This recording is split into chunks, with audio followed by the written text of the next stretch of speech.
So, recognizing dignity.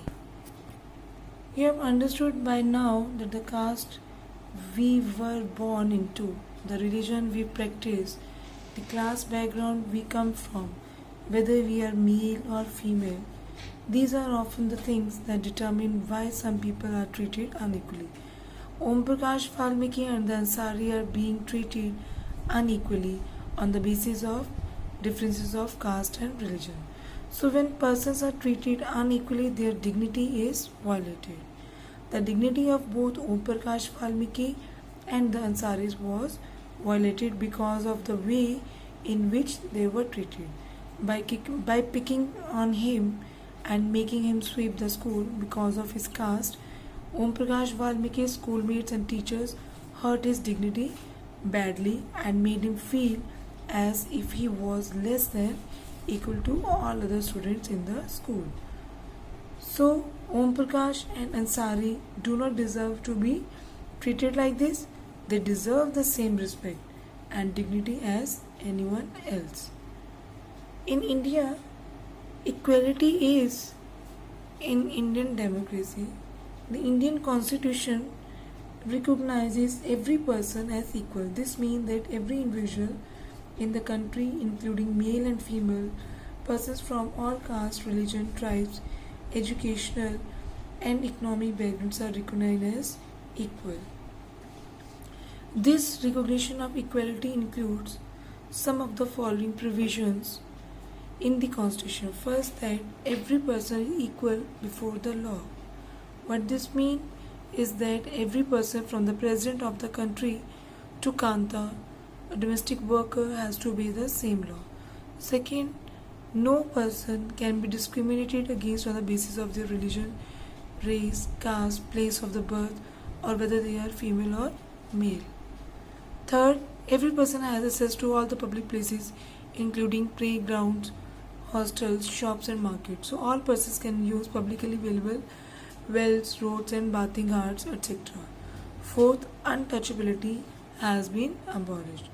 The two ways in which the government has tried to implement the equality that is guaranteed in the Constitution is first through laws and second through government programs or schemes to help the disadvantaged communities.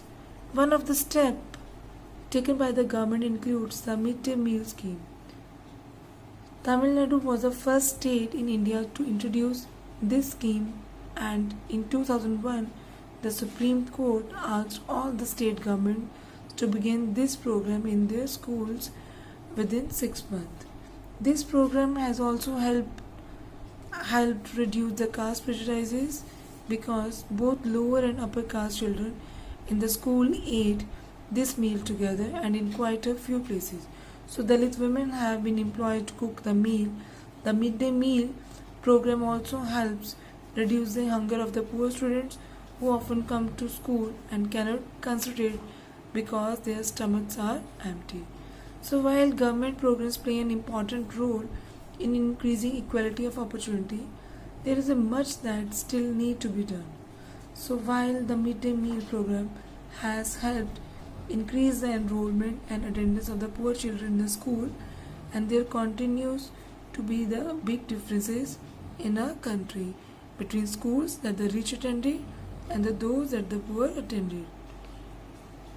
So one of the reasons for this is that attitudes change very slowly. Even though persons are aware that the discrimination is against the law, then continues to treat people unequally on the basis of their caste, religion, disabilities, economic status, and because they are women. So establishing equality in a democratic society is a continuous struggle, and one of which individuals as well as the various communities in India contributes to, and you will read more about on these topics.